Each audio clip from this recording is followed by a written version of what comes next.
Okay, so first of all, thank you very much for having me. So having to talk about time variability in GRBs, I think the first thing we have to do is just to have a look. So I just put here some light curves. And here, for example, you see a short burst light curve. Here, a typical fast rise exponential decay, and then more complex one.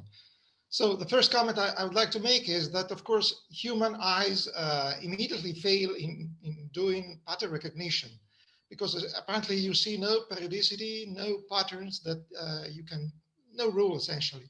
So if I can make a comparison, let me make a comparison with, for example, learning German. I would say that in the first cases, you don't need to be Goethe to understand what it's about, but then things can get a little bit more worrisome. So in particular, in some exceptional cases, so-called ultra-long, you can also have durations longer than 1 hour with episodes, and then you have so-called quiescent times. So things seems to be over, but they are not. And also, if you look at the same time profile through a broad energy band, so for example, from the X-rays in the top all the way up to gamma rays in the bottom, you see that the comparison between the X-rays and gamma rays can be really challenging. You can identify some common structures, but then things can be really, in particular, you immediately see that the highest, the gamma rays are kind of spikier profile. So to put in a context, we've just heard a beautiful talk by Giancarlo in which he told us all the amount of information that can be extracted from the observable, which is the energy spectrum. So to make a comparison directly from energy spectrum, you can get a lot of information about quantities that are directly connected with the progenitor. So for example, you can gain clues, as we've heard, about radiative processes, the released energy, luminosity, and so on.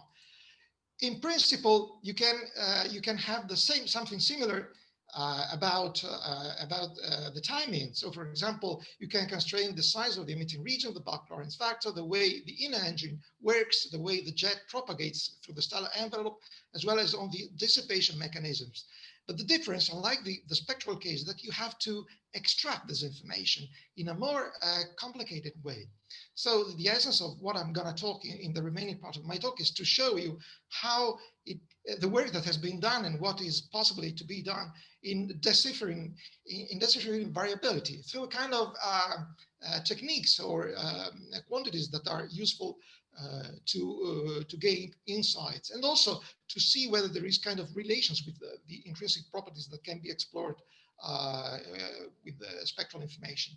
So the most obvious and direct one, you've heard a lot about it from Giancarlo's talk, is the duration. If you combine the information on the duration and with the spectral information, you immediately can say something about whether the progenitor is a short burst or whether it is a core collapse associated with a long burst. And this is the most straightforward, I would say, that you can extract from temporal properties. So moving on to variability, how to measure variability of a GRB-like curves. So the simplest idea one can come up with is just take a light curve. So you see that one time scale is just the overall duration, which here is capital T. And then when you see some substructs, temporal substructures, so for example, pulses, so you can identify a typical duration of these individual pulses, delta T. So you can associate the idea of variability as with the ratio between the total duration and delta T.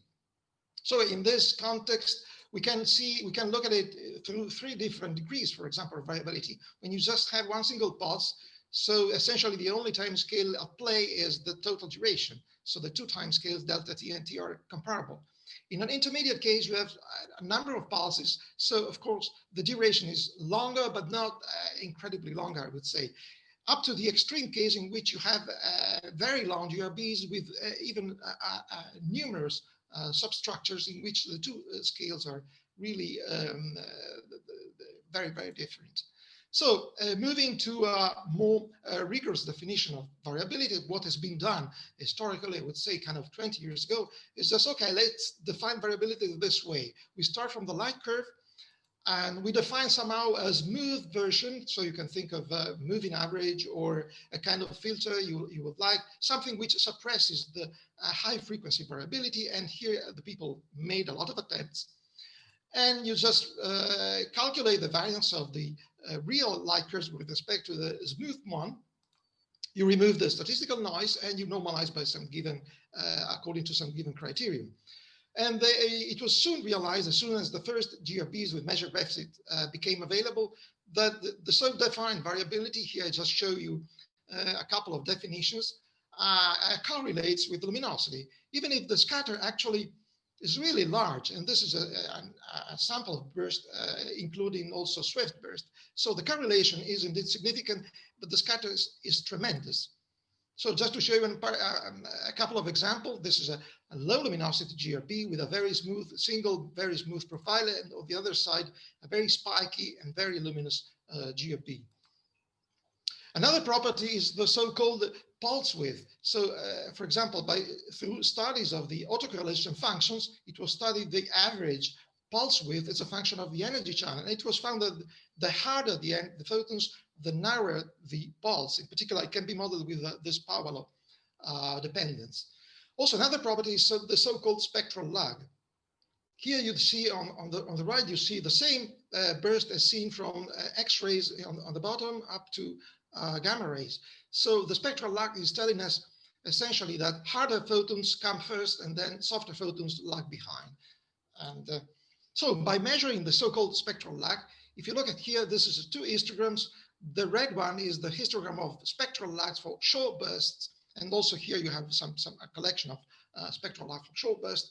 And they have a lag which is negligible or just a few tenths of millisecond at most, while the hatched histogram is the lag distribution for long bursts, which can go up to a few hundreds milliseconds.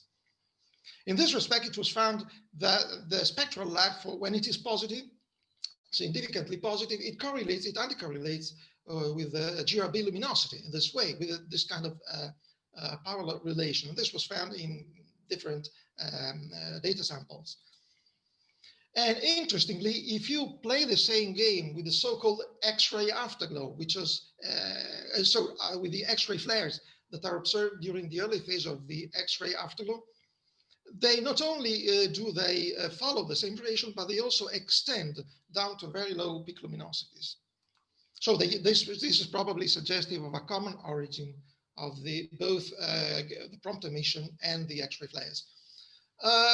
What's the possible interpretation? Where does the time spectral lag come from? Well, it is possibly, it can be possibly explained with calling for intrinsic spectral evolution. So assuming a hard to soft spectral evolution, of course, the light curves in the softer energy channels will peak at later times.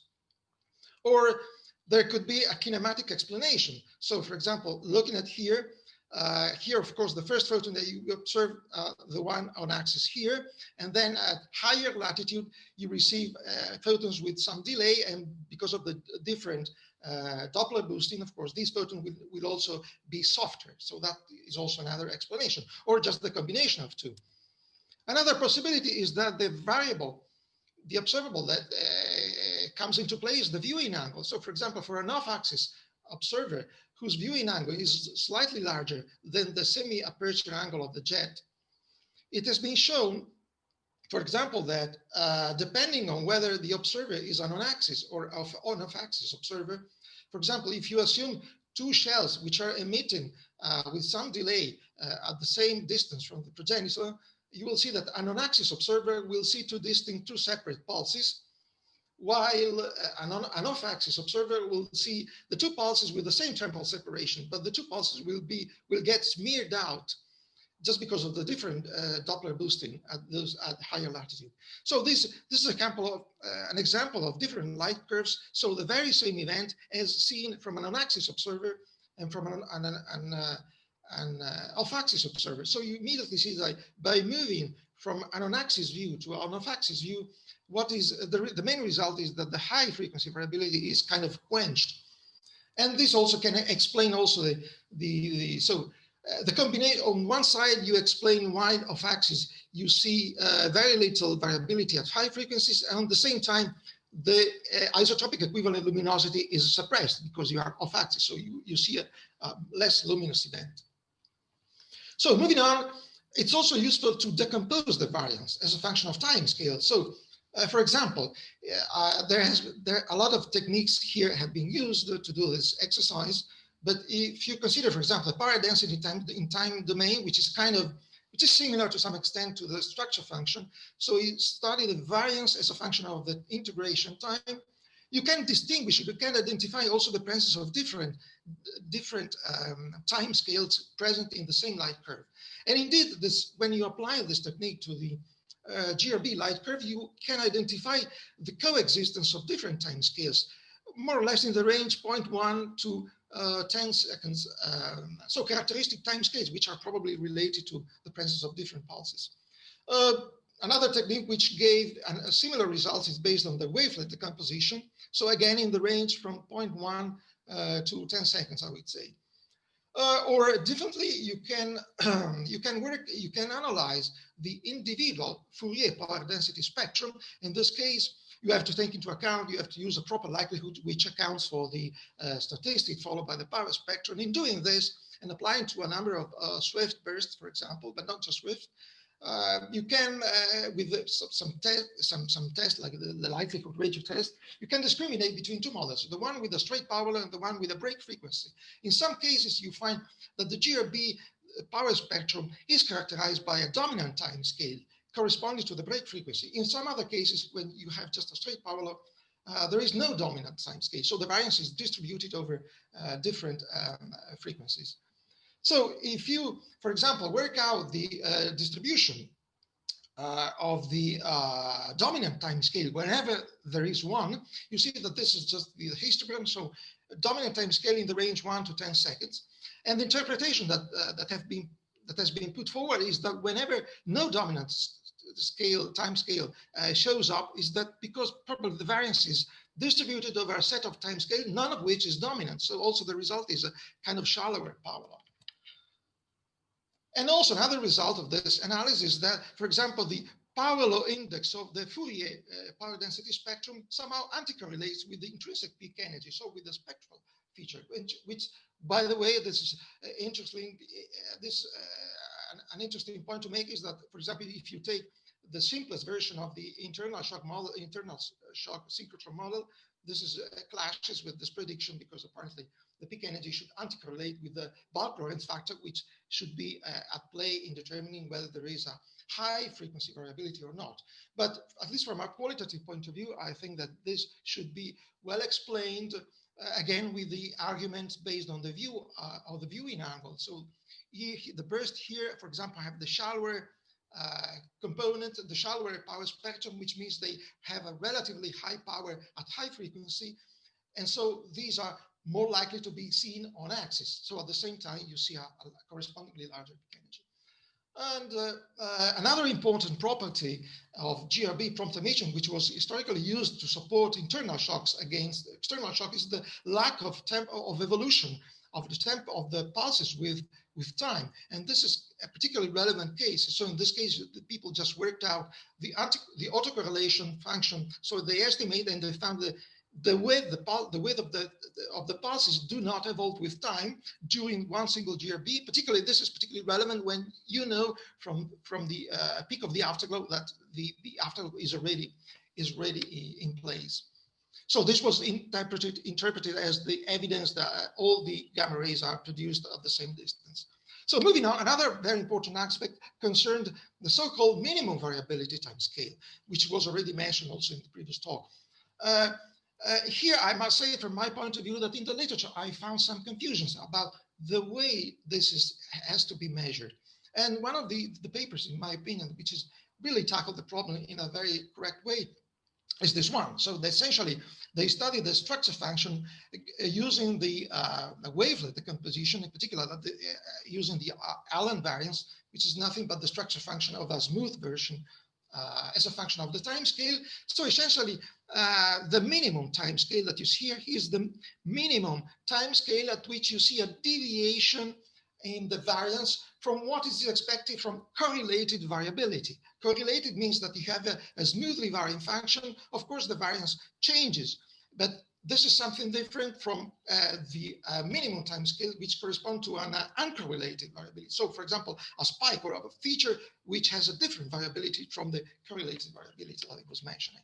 So, in doing this exercise and applying to thermal GRBs, they found that indeed there is a fraction of GRBs which have millisecond variability. So, for example, in this case, in the observer frame, kind of 10% of variability 10% of the sample have minimum variability time scale below 4 milliseconds. And the median values are kind of 100 milliseconds for the long GRBs and 20 milliseconds for the short GRBs. And these are the values in the rest frame. If you work out the same exercise as a function of energy, you see that the harder the energy channel and the correspondingly shorter. And again, this agrees with what I've already said about the dependence of the narrower. So the harder the photons, the narrower the corresponding pulse, average pulse. And again, in this plot, you see the minimum variability time scale as a function of the duration. So here are the short bursts. So you see there are bursts in which indeed the minimum variability time scale is of the order of a few milliseconds, but it's not as common as it was previously estimated.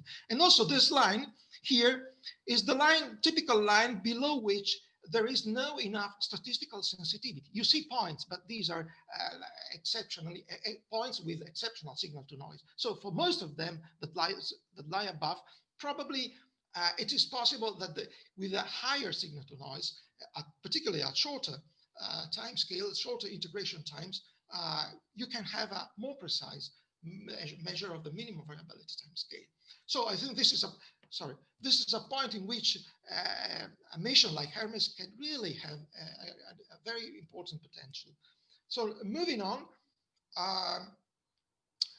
what is the relevance of measuring the minimum variability time scale? Well, we know that just from arguments based on the observations of GeV photons, which are associated with the prompt emission, so they correlate also with the temporal behavior that you see in the KeV-MeV band. So they are likely to be due to prompt emission. The fact that you see them, so the pair production has to be suppressed. So by requiring that the optical depth of these energies is below 1, you immediately set a lower limit on the Buck-Lorentz factor. So when you combine this limit on the Buck-Lorentz factor with the minimum time scale, you immediately can constrain the minimum distance from the progenitor at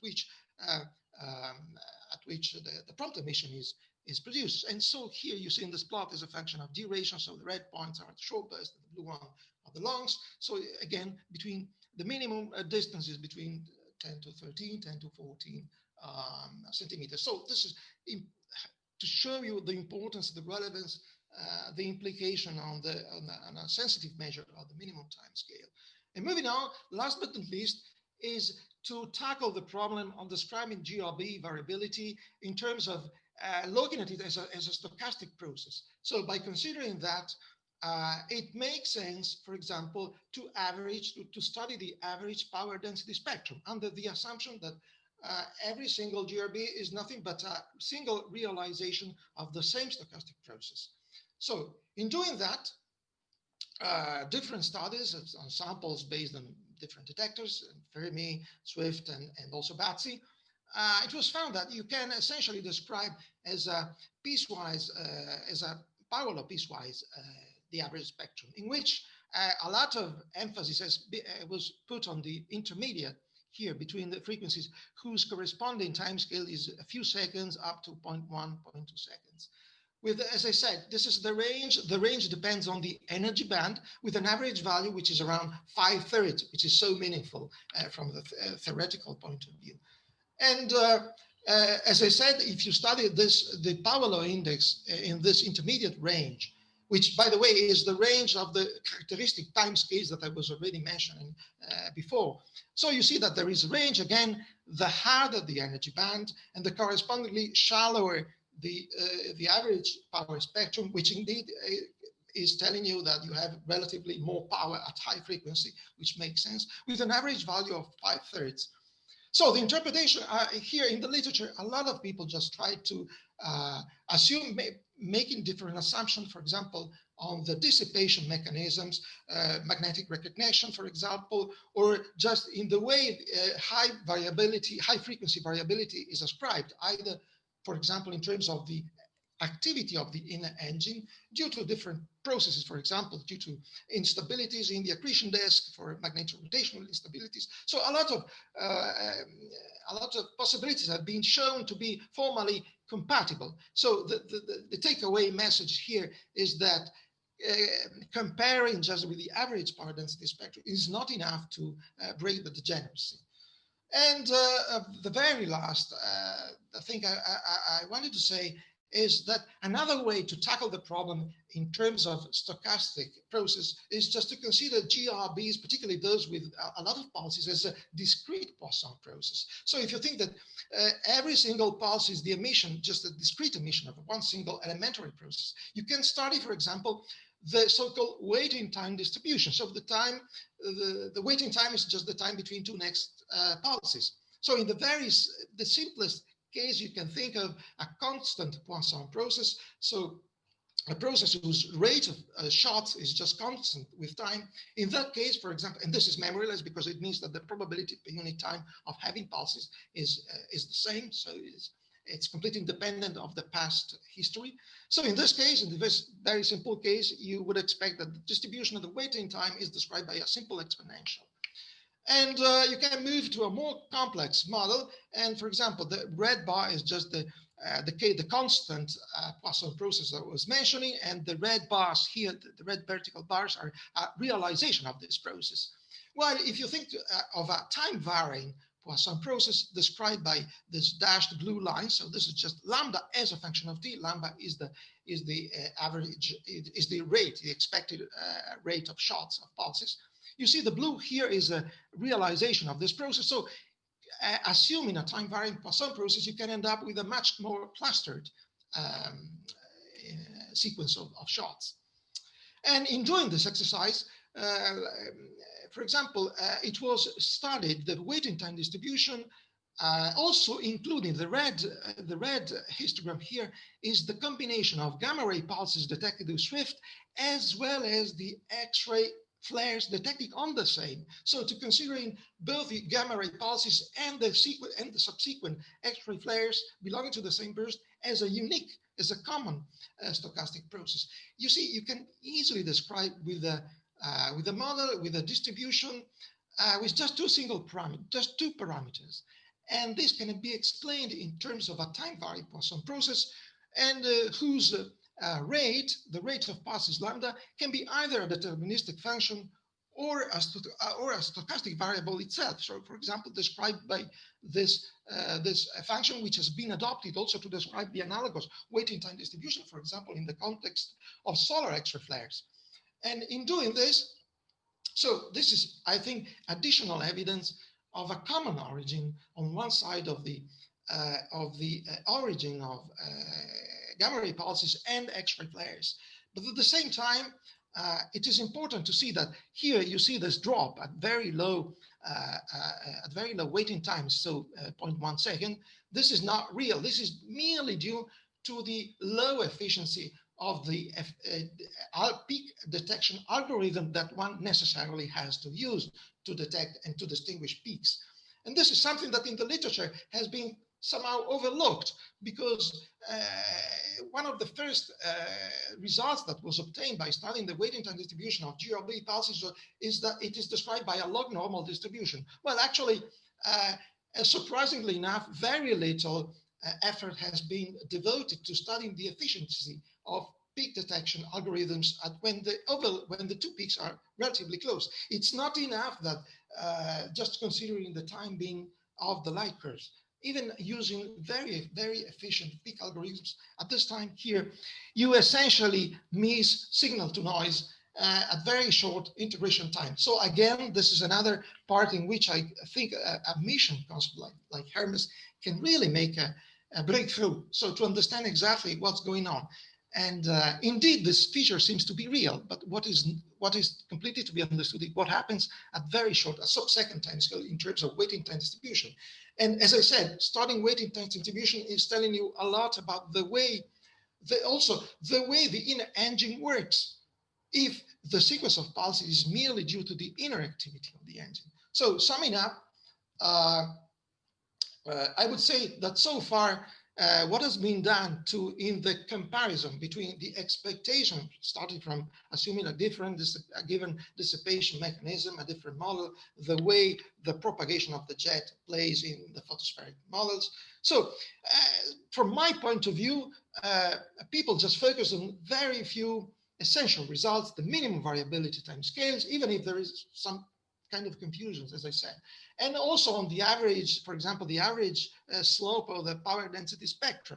But this is, again, relatively little. We know much more, we have much more information about the temporal properties. So on one side, I think models should compare in a more complete way to all what we already know about that. But from an observational point of view, I think that missions like HERMES can really make a breakthrough in better constraining, for example, the minimum variability timescales. As I showed you, for a lot of GRBs, the main constraint is just the signal to noise limit, and particularly at very short timescales. Also, the study of stochastic processes will greatly benefit just for the study, as I showed you, in the case of the waiting time distribution. And that's all what I wanted to say, so I'm open to questions. Thank you. Thank you, Cristiano. So as usual, please, if you have a question, just